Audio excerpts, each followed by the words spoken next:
Welcome to the Unstoppable Profit Podcast. Wherever you are today, if you're starting with nothing or are well on your way to the success you desire, with the right people, processes, and promotions in place, you will be unstoppable.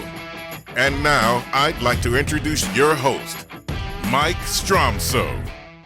Hey everybody, it's Mike Stromsoe coming to you live from the Living Agency Laboratory, and we're here with the next episode of the Unstoppable Profit Podcast. And today we're going to be talking about true profit. Not that we don't on our other podcasts, but this guy has profit as a main result in everything that he has his hands in, and he's got his hands in a lot of things. And I can't wait to spend more time with Mr. David Carothers.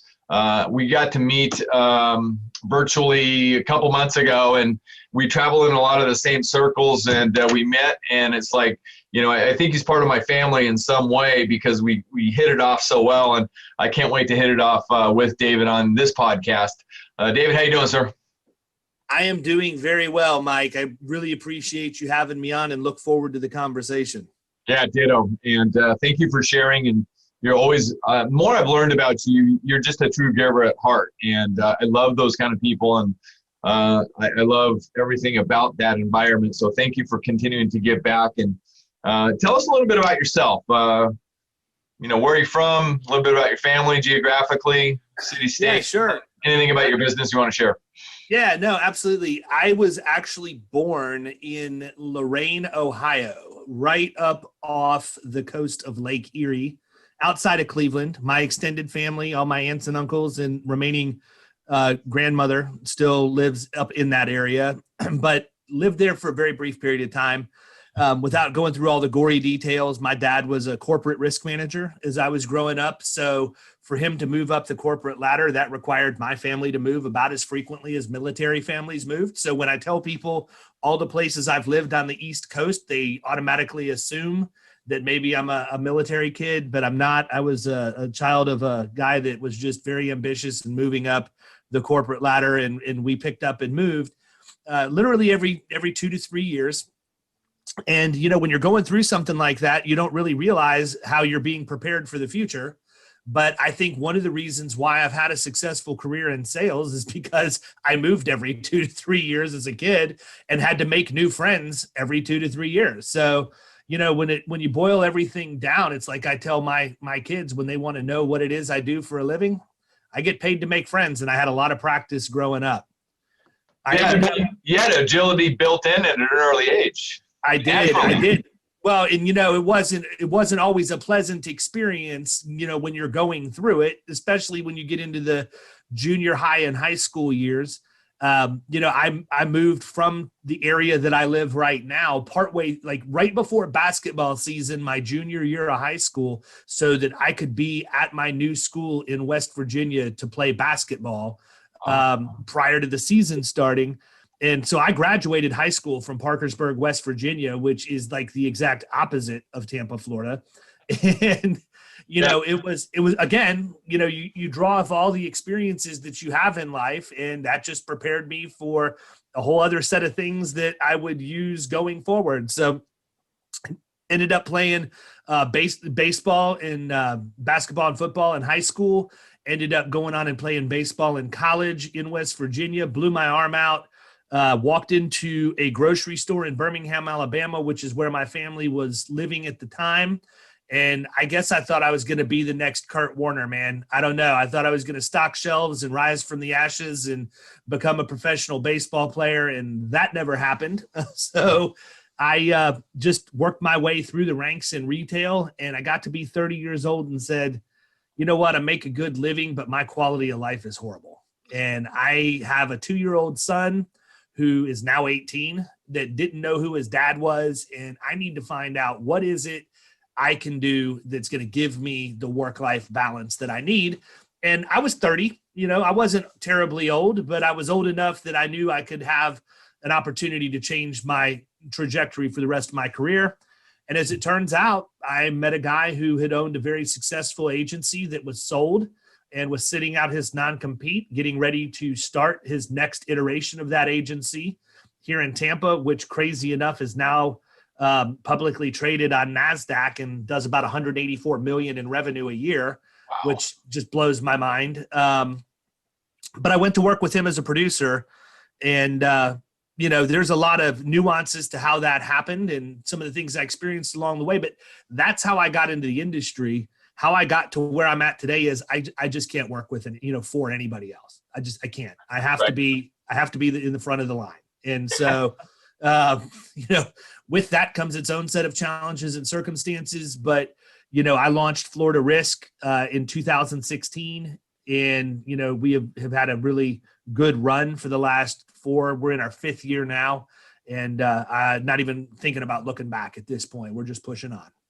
Fantastic. Well, congratulations on your journey, on your success. And I'd like to dive in and learn a little bit about Florida Risk and how that operates in the area. But ultimately, at the end of the day, the other thing that I'd really like to dive into today is your book. And sure. Just whatever you're willing to share about the book. Obviously, I picked mine up on Amazon, and it was super easy. I pushed a button, and like 2 days later, it arrived at my house. Funny how that works, isn't it? Yeah. And anyway, so congratulations on putting all this together. I've been going through it, and I can't wait to get this into the hands of our sales team so they can be killing it in commercial. And there's another way that they can learn more about commercial and how to be better in commercial, correct? Agreed. Yeah. Let's start with the end in mind. Tell us how, if there's a commercial agent or even somebody who wants to be a commercial agent out there listening or watching this, how can they find you? And how can they become a better commercial agent, generating more profits? Well, I think that, they can find me. I hate to say this, but literally type my name into Google and I'm going to be like the first 2 pages. And I don't say that in a bragging fashion, but that's the easiest way to find me. You can find me, my website, floridariskpartners.com or killingcommercial.com. We have a YouTube channel. We have the Power Producers podcast, which you've been a guest on. There's a lot of different things like you said in the intro that I have my fingers in. And so it's relatively easy to find me if you're looking for me. But, it's interesting because as I went through that transition from retail into the commercial insurance arena, what I found was a couple of things. Number one, agencies by and large aren't willing to take too much risk on bringing talent in. Okay. And so from a financial perspective, I was going to have to take a really, really big haircut on my salary from where I was to start. I've never had a problem with that. Risk has not been a problem for me, especially when it involves betting on myself, because I feel like if there's anybody in the world outside of my wife that I'm going to bet on, it's me. And so I didn't have a problem taking the pay cut. My wife bought into the concept. But the second issue that I realized was there's no training program. You get into these agencies and in the by and large, nobody can tell you how. Nobody can tell you the why. And I'm not talking about placing commercial insurance. I'm talking about a sales process. I walked into an agency my first day and I was told, you need to go out and write accounts that are $250,000 to $500,000 in premium. I said, great. How do I do that? Well, we don't really train you on that. You have to figure that out. But when you find that account, you bring it back and we'll handle all the insurance stuff and make sure you know that. So I basically had to develop my own sales process from the ground up in an industry that I knew nothing about, just so that I had a fighting chance. And so I learned that very, very quickly that there's a couple of different ways to approach sales in the commercial game. You can focus on the sale of an insurance product, which means you're selling a commodity essentially that's got a price attached to it. Or you can solve a problem and sell a value proposition. And what we have to realize is that the average client we get in front of, they're complaining about their premium being too high. That's not the problem. That's a symptom of the problem, okay? So if you can dial back and figure out, okay, well, here's your real issue. It's not really that your premium's higher. It's that your experience mod went up. And your experience mod went up and drove the premium up because you have an abnormally large amount of indemnity claims on your mod and you have some frequency issues. So what we really need to talk about is, why do you have so many slips, trips, and falls? What's with the manual material handling? And I could understand and relate to that because in my career in retail, I traveled the country at the end with Super Target, working on broken stores and opening new locations for them. So I could get behind, looking at a problem and a process and something that was broken and trying to fix it. And I quickly realized that if you took that approach, the insurance piece became much, much easier. And I talk about this all the time, anytime I get up and speak or I'm on a podcast or whatever else, but insurance is what I call the common denominator. If I'm in a competition to win a piece of business and there's 3 other licensed agents in that competition to win that account, the one thing every single one of us has in common is we can all place the insurance. That's right. So I tell people, you have to become uncommon in a common environment. What is it that you can do to make yourself stand out from the crowd? And so we've developed our entire approach around a risk management angle and a value proposition as opposed to the sale of an insurance product. And the way that I explain that when I go in and speak with a decision maker is, number one, my company is Florida Risk Partners, and I set the tone and keep it light and just tell them, look, I'm sure you don't like insurance. I don't like it either. It's not even in the name of my company, for crying out loud. That's intentional. That's a good point. Great point. Mm-hmm. And so the reason why is because I want you to focus on everything else. So we're going to talk and we're going to go for 45 minutes and I will never even mention the word insurance the entire time. And when we get to the point where it's time to talk about how we're going to go and get the deal done, that's when I bring it up and say, look, you've listened to everything that I've talked about for the last 45 minutes. Does it sound good? Is this something you feel would take your organization from where it is and move it to the next level? And they're always going to say yes. And I say, well, then let me tell you something. I know you're concerned. I know that you've heard this and it sounds awesome. We did that intentionally. We wanted it to sound awesome to you. So I want you to understand, you don't have to pay me any extra money than what you're already spending to get this. If you want my learning management system, every one of my clients gets that. If you want to have the data analysis that we do regarding your experience mod and all of your claims and everything, all of our clients get that. The one thing I'm going to tell you is, in order for you to do that, I need you to allow me to place all of your insurance coverage for you, because we don't view insurance as what drives the relationship. What drives the relationship is the value proposition. The placement of the insurance products is the funding mechanism that allows you to take money you're already spending with somebody else who's not giving you everything over here and buy everything that you really need to get the ship on the right course. Awesome. Well done, sir. And how's that working out for you? That was my first time. Was it okay? How's that working out for you? It's working out pretty well. I mean, we have scaled quickly. I find that when you don't focus on technical insurance stuff with newer producers and you just talk about a sales process, that you can let the National Alliance and CPCU take care of teaching them the insurance piece. Right. I'm not worried about that. One thing that's unique about my agency, or maybe it isn't, but I don't hire anybody with insurance experience to be a producer with me. I only hire business-to-business salespeople. I want people who come from very difficult industries that don't have residual income. So if you sell credit card processing or payroll or IT services or office equipment or office supplies, I know you know how to cold call because you have to survive. Right. I also know you're not making nearly as much money as you could be, especially if you've been in that job for 5 years. So I don't even have to look at a resume.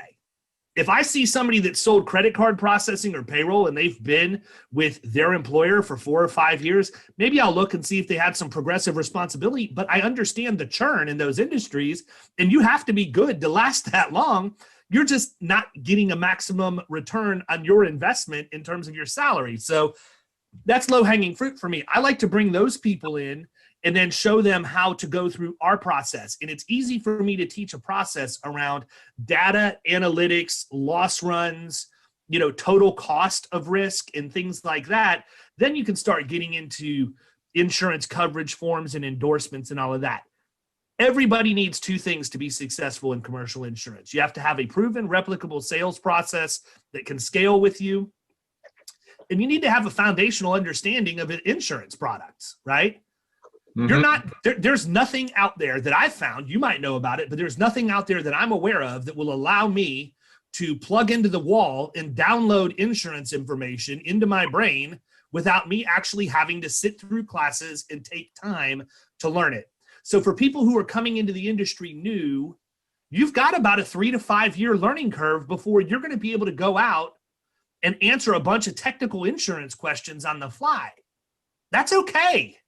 You're also going to take that long before you're really clicking on all cylinders on the sales side too. So they kind of match up. But I can tell you this, Mike, I've never gone in on a cold call where I've walked into the lobby just to introduce myself to a decision maker and get a name and a contact and all of that, where they've come out and said, hey, can you tell me about the CG 2010 endorsement, blah, blah, blah. It never happens. That's not part of the sales process. When you're going in and introduce yourself to people cold, if you get to meet them, it's a matter of, hey, I'm David. I'm with Florida Risk Partners.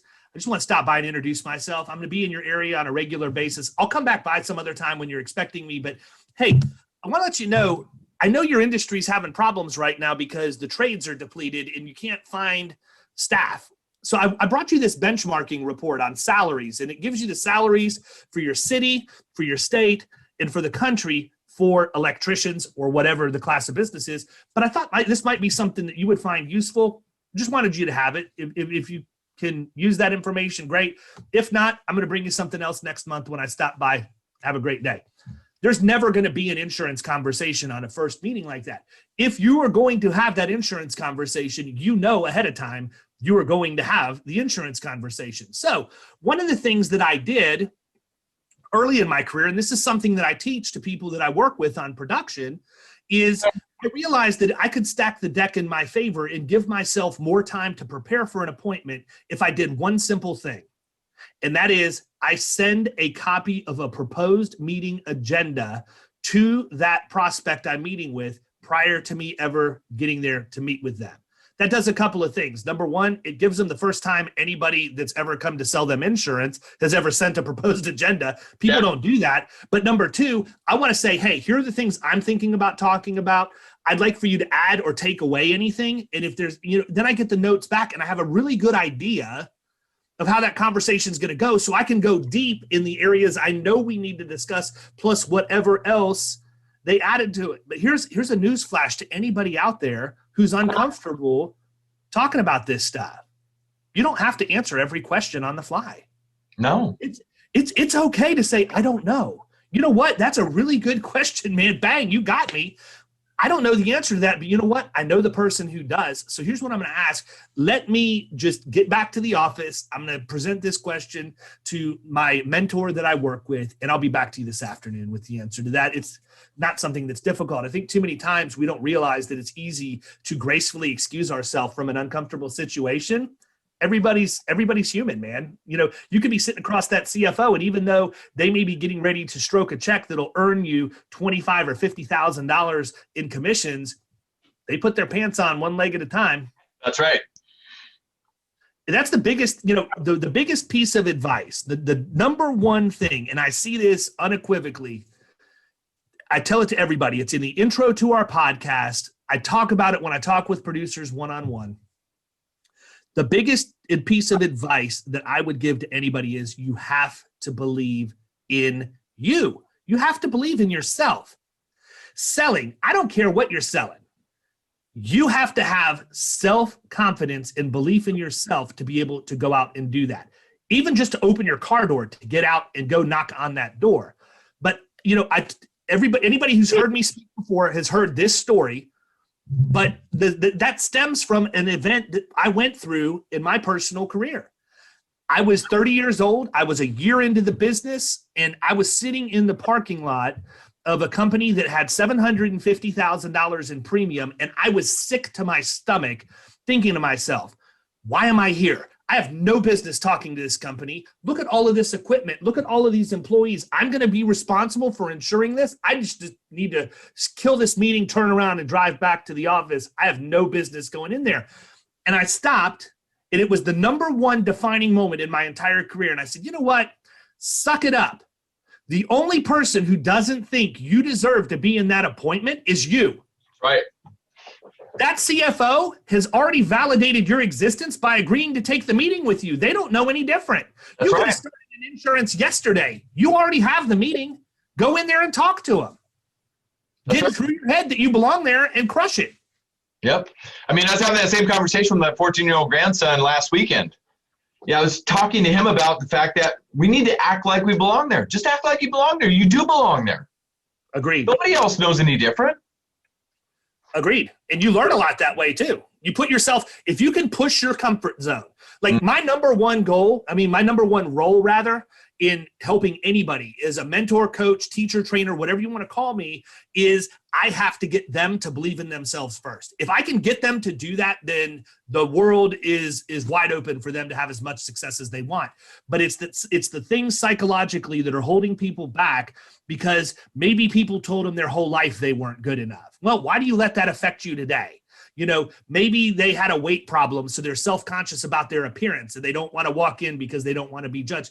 It's any number of things, but at the end of the day, all of that is controlled in our own mind. And if we can't train and coach our own mind into the right belief structure for self-belief, we're killing ourselves. We're dead in the water before we even start. Yeah, absolutely. So, I know I've showed this to you before, but at the end of the day, there's only one person that stands between you and everything you want, right? Yeah. Nice. You can't see it, but I got it. Yeah, no, I saw it. It's blue. You have the version number 2. Well, I appreciate that because my colors are blue, so we're good. Exactly. So you have the most recent version. So great stuff, David. So, thank you so much. So I know that from my own journey, that place where you learn it, I graduated from the University of Hard Knocks. Absolutely. It's the greatest learning environment that I've ever been in. And once I graduated from there, it's stuck. It's stuck here and it's stuck here, and on we go. So a problem solved is an opportunity for sale, right? Absolutely. Yeah, and that was a big takeaway, not that statement, but I believe that in the sales world as well. And that's what you were alluding to. When you go in, if you can solve a problem that they've got right now, whether it be insurance or not, that's the beginning of your opportunity. And I love the fact that you're leading without any conversation about insurance at all. You're looking at other ways to use an old sales term, the wedge, right? Hey, well, listen, man, I don't want to put you on the spot in your own podcast, but what do you think the number one way for me to engage somebody that's a business owner in conversation or a decision maker in conversation is when I go in? What's the number one thing every one of them wants to talk about? Themselves. You're exactly right. And by the way, don't ever hesitate to say whatever you need. I've learned a lot, and I got pretty thick skin. They're playing their favorite radio station, man. You know what that is, right? What's that? WIIFM. There you go. What's in it for me? Yeah, I agree. Their favorite subject, and they'll talk about it as long as you can. It's 4-1, right? 2, 2, and 1. Use them in that proportion. Yeah, and it's funny because I lead with marketing. Like, it doesn't matter. Granted, I go in, I understand workers' comp. That's how I typically open the door. But for me to break the ice and have a conversation, talk about marketing, man. Promotions, right? Promotions and marketing. That's the number 2 thing in your book. So you're just talking a little bit about prospecting. Talk about marketing. How to prepare to make an unforgettable first impression. There's all kinds of crazy stuff. I tell people you learn so much by hanging out in the lobby. Right? Yeah. How much can you learn? I get to appointments early. Yeah, it looks good, but I'm doing recon in the lobby the entire time I'm there. And the earlier I get there, the more time I have before that person's going to be ready for me. And you can learn so much about a company to break the ice in that conversation. You can see awards they've won. You can see community service that they've done, articles that have been written and published by them, articles that have been written and published about them. You can follow the lineage if it's a family-owned company, all kinds of things. And so when you go in and to talk to somebody, if you're in that lobby, you're golden. My number one thing is I like to show up. When I talk about making an unforgettable first impression, one of my favorite companies is Fracture. Okay. Fracture is a company that will print anything on glass. So I do talk about it in the book in that I like to take a photograph or something from the media about the person that I'm going to see or their company, and I will have a fracture created, and then that can be hung in the lobby with all of the other stuff. Now, I make sure my logo's on it too because it says presented by. So my absolute worst case scenario is I'm getting free advertising for everybody else who goes in there. My best case scenario is, holy cow, man, I've had my other agent for 15 years. He's never done anything like this for me before. Wow, this is really cool. Where did you get this? What were you here for again? Because that's the best compliment to me is if they get lost in that conversation, and you know, obviously they don't forget that you're there to talk to them about that, but they kind of do. You can tell you're interacting with somebody, you're playing off of each other. You know, I can tell you, I think I talked about it in the book. I don't remember for sure, but that same company that I mentioned where I was sitting in the parking lot, I had done my research before I went in to talk to the guy. And this is a company that was facing a very unfavorable situation. They were over in unincorporated Pinellas County, which is on the other side of the bay from Tampa, and they were being forced zoned into the city of Largo. And this was going to cause them a ton of trouble. Time, money, heartache. They were fighting it. They were losing the battle. It was documented all over the place. But I found all this information, read about it. And when I walked in, the guy that's the decision maker is who I was meeting with. And he said, well, let's go ahead and talk about insurance. And I said, you know what? Hold on a second. Let me tell you something, man. I said, I want to let you know I'm pulling for you.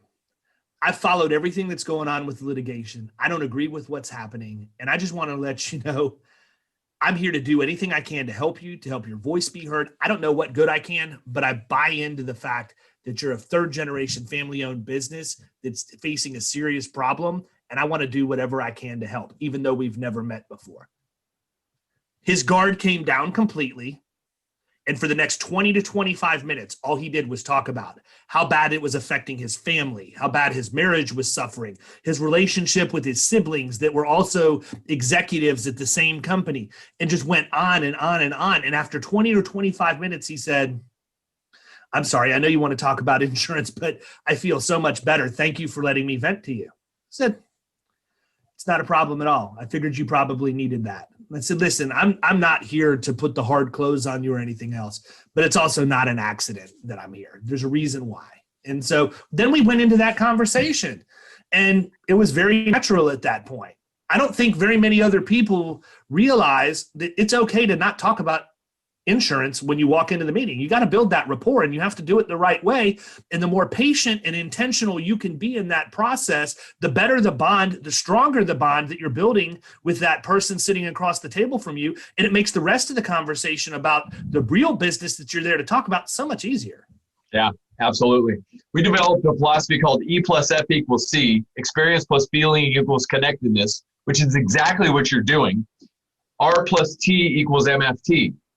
Relationship plus the thing that you're building is trust. And the result is money follows trust.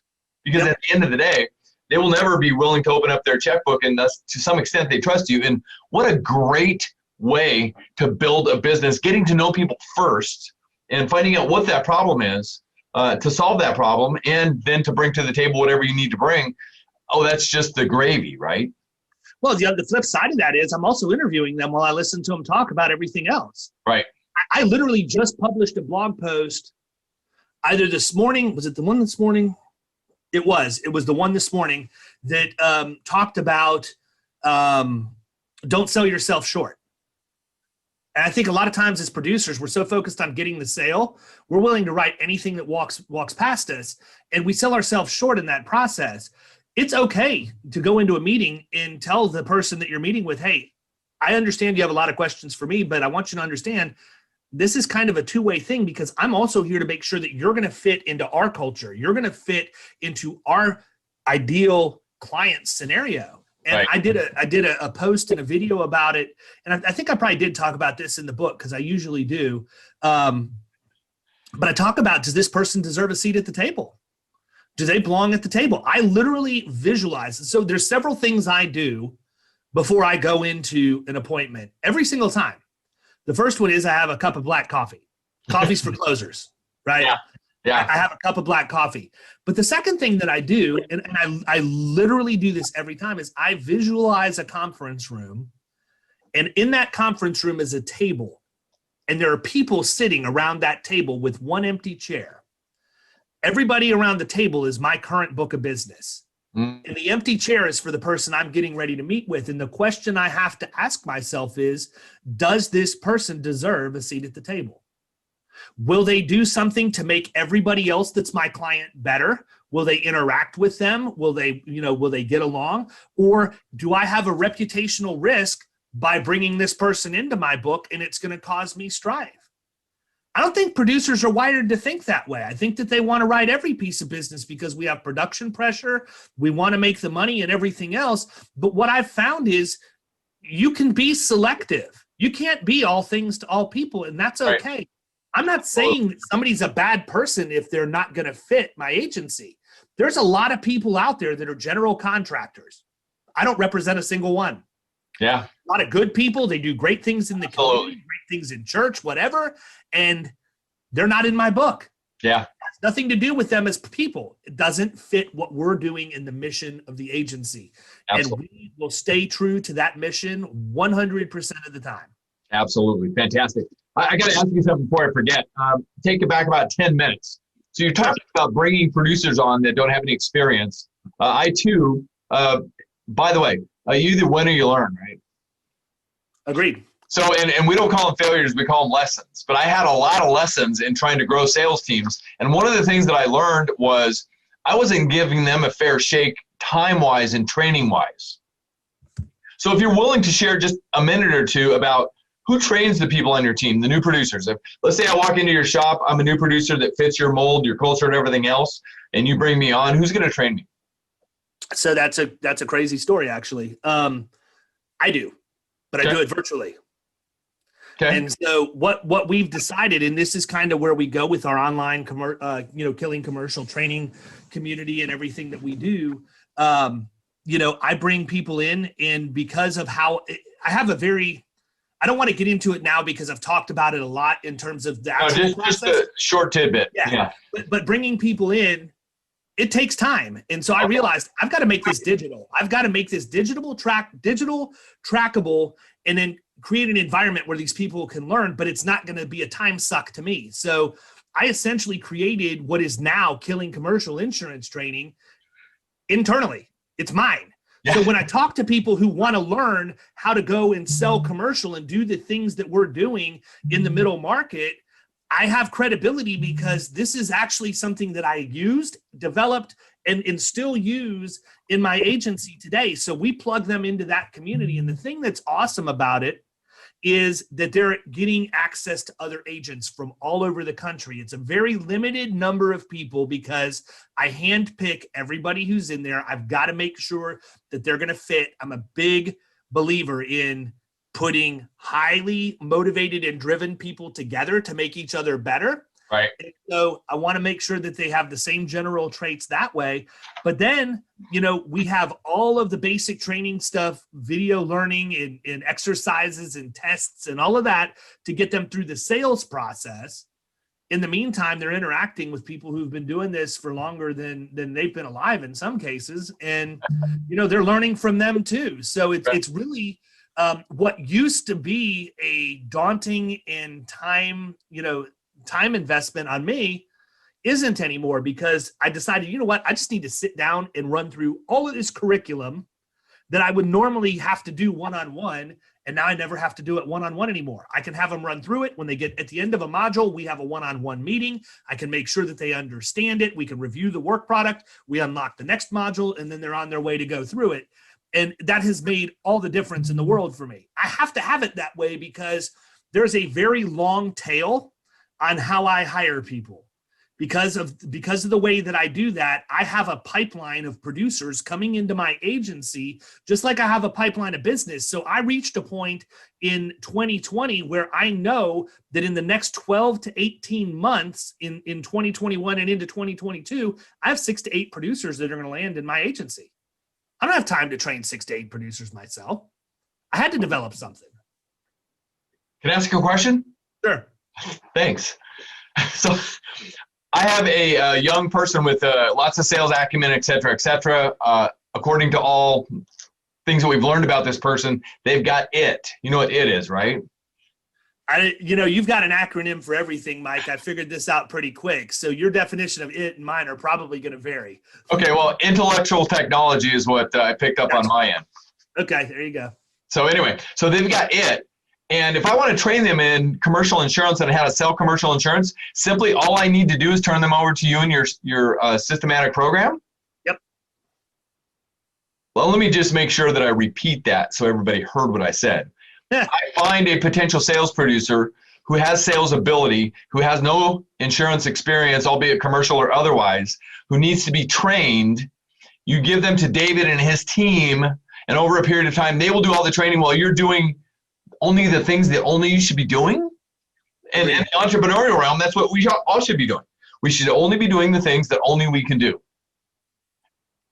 Kudos, dude. And I'm so glad you did this for others and you had no selfish intention whatsoever.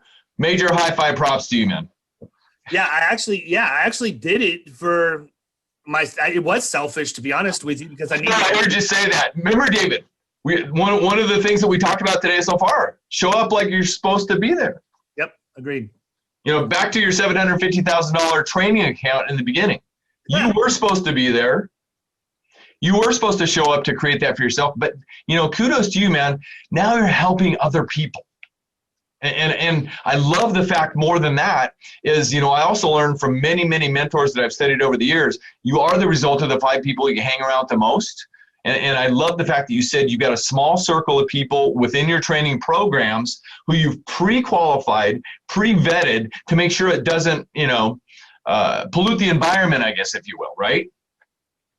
Yeah, agreed. No, it has to be that way. Yeah. And, so I think, look, we're all the same as far as that goes. We need to have those people that, you have the people that you're friendly with. Yeah. And then you have your friends. Yeah, that's right. And I can count those friends on one hand. That's right. And that's no disrespect to people that I'm friendly with. But I'm not going to call more than one or two people at 3:00 in the morning if I need something. That's right. I know that the first 1 or 2 I call are going to be there for me. And that's how I judge that. Outside of my wife, I'm a relatively private person as far as relationships go. Granted, I'm all over the internet. I can get up and speak in front of 1,000 people and not blink an eye or whatever else, but I'm guarded in who I let myself, get close to because of that. Amen. Yeah, absolutely. And especially with today's, social media and all that kind of stuff, one small thing can blow up into something which is totally unintended and totally misunderstood, right? Agreed. So anyway, out of respect for your time, I know how busy you are, how in demand your time is, and how much you have to do. I know that. Thank you for the time that you spent with us today. I'm going to go ahead and drop this for you if you don't mind. Get something to write with. Get something to write on. If you need to pause this, go ahead and do that. Okay? Get something to write with, something to write on, and just write down killingcommercial.com.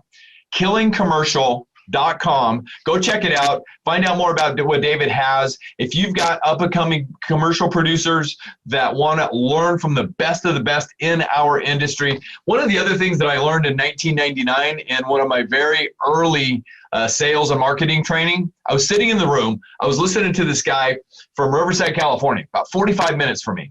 Okay. So he was talking and he was a contractor specialist. You and I don't do contractors, but he is. In fact, I still refer business to him this day because that's all they do. And they know what the heck they're doing. So anyway, so he said they're talking in the room. He's talking about his marketing and all this kind of stuff. And after he was done, I ran up to the front of the room and I said, "Oh my God, that was awesome. Thank you so much." And he goes, "Now, no disrespect to anybody. I love everybody too. Italian guy, smokes a cigar, not real tall, right? Looked me in the eye or looked up a little bit in the eye and said, 'What's your name?' I said, 'My name's Mike.' And he goes, 'Where are you from?' I said, 'Well, Temecula, California, not too far from you.' He goes, 'Oh, great,' because we're in Chicago at the time. And he said, 'So I'm glad you liked it. Tell me about your agency, blah, blah, blah.' I said, 'Well, I do some contractors, but don't worry. If I ever see your name, I'm never going to, step on your toes.' And he goes, 'Let me tell you one thing.' And he looked me right in the eye and said it as, as direct as he could. He said, 'Let me tell you one thing. There is so much business out there that you and I can write business all day, every single day for the rest of our lives, and it's unlikely that we're going to even run into each other. So I want you to drop that thought out of your head right freaking now, and let's go.' How else can I help you is what he said. Yeah, isn't that crazy, though? I mean, that's so true. We're so worried about who our competition is, yet I never see half of the people that I would expect to run into. I do want to say one thing real quick before we close up. Mm-hmm. If you go to killingcommercial.com, there's a ton of free information there. Please take advantage of it. You know, we have a blog, we have a podcast, we also have a YouTube channel where we find the blog, because you mentioned the blog that you wrote earlier today. Is that at that killingcommercial.com? Everything is there. And the one thing that we haven't talked about, and I don't even know if you know about this or not, but we have a reality TV show that we created for producers called the Protégé.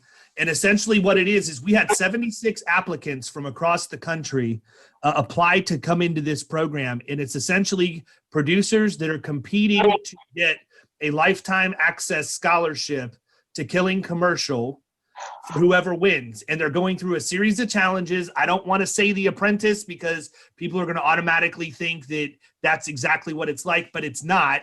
Right. But we're running them through a series of challenges, and we're taking producers that have been in small business or personal lines, and we're teaching them the techniques they need from a sales standpoint and a strategy standpoint to get into the middle market and be successful. And so I'm extremely proud of the people that have applied. Out of the 76 that applied, we picked 10.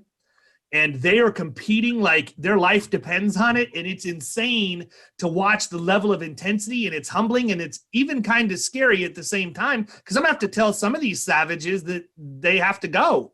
Not everybody can win. So these people at some point are going to be told that they've been booted from the show, but everybody's going to win. And, you know, I tell you that because I think that if people watch this as they go along, when they see the behind the scenes and the coaching that's happening from other very well-known agents across the country, because we have coaches for each of these people, you can't help but learn from watching it. So I would encourage everybody, when those episodes start rolling out, there is a section on killingcommercial.com for the Protégé. You can also go directly to theprotege.show, and you will see that each person there, they have video submissions to get for their application to get in. They have a video bio, a little bit of history on them, and all of the coaches and everything are featured. We just wrapped up the 3rd week of filming, and we're moving into the 4th week this next week. And here's why I bring this up. My friend Bradley Flowers told me that real estate wasn't sexy until they had $1 million listings. We're doing this because we're going to make insurance sexy for people who never thought that it could happen. And we're going to make this as big as we can, as flamboyant as we can, but we want people to see what happens. And here's the cool part. You know as well as I do that any successful agency out there, the most successful agencies, have a component of that agency for giving back, giving to their community, to not-for-profits, whatever else. That's one of the challenges in there. And I hope that everybody has the ability to see what these very creative individuals come up with, because they're being challenged to do things they've never done before, and they're just taking it and running with it. Yeah, no, I wasn't trying to cut you off. I was trying to clap, but without making noise. Great. Yeah, we're good. That is freaking awesome, man. Kudos to you. Thank you. That is fantastic. I can't wait to learn more about that. Just to make sure everybody caught that, it's theprotege.show. Correct. Okay. But you can also get there from, if you go to, it's housed on Killing Commercial. So if you go to that address, it's going to redirect you anyhow. Right. David, I can't wait to hang out with you more often. I mean, this has been, every time I hang out with you, it's just awesome, incredible. I walk away on that natural buzz that we get in our head, and I'm high the rest of the day in a good way, in a natural highway. Thank you, sir. Just incredible. Oh, by the way, just to make sure that in case you missed it, The Extra 2 Minutes by David R. Carothers is on Amazon. That's where I got mine. If you want to get a copy of the book, I strongly recommend that. I can't wait to finish this up and get it into the hands of our production team. And I've got some more information for our production team that they don't know is coming to them yet. So thank you for that opportunity. And I'd love to hear any feedback that you've got.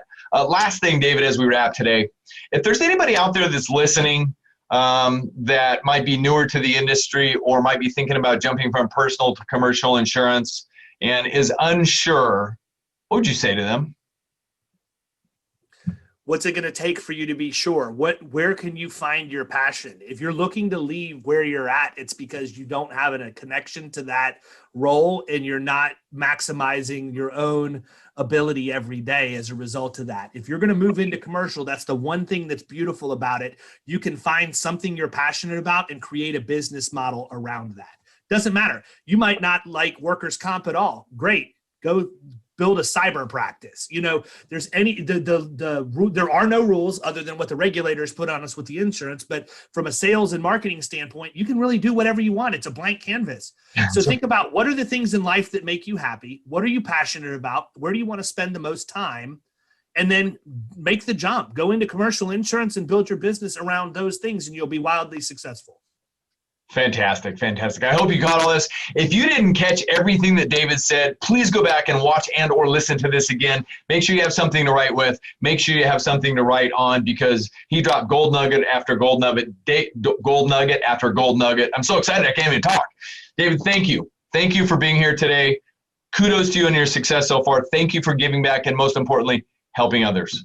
Yes, sir. My pleasure, and honored and humbled to be here. Thank you so much. No, thank you. Hey, everybody, unstoppableprofitpodcast.com, unstoppableprofitpodcast.com. If you like what you're seeing and or hearing, please send anybody you know to unstoppableprofitpodcast.com. Have them subscribe at the top. You'll automatically get notified of the next upcoming episode, so you won't miss anything that you need to be hearing to continue your path on getting better every single day.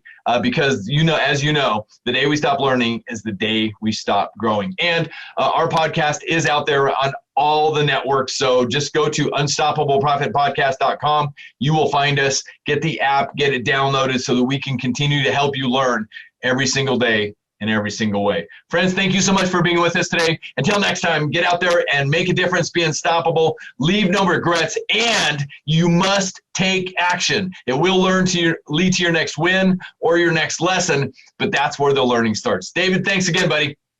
Yes, sir. My pleasure. Thank you for listening. If you would like to listen to more episodes or share this podcast with someone you care about, please visit www.unstoppableprofitpodcast.com. Now go out and make a difference. Be unstoppable and leave no regrets.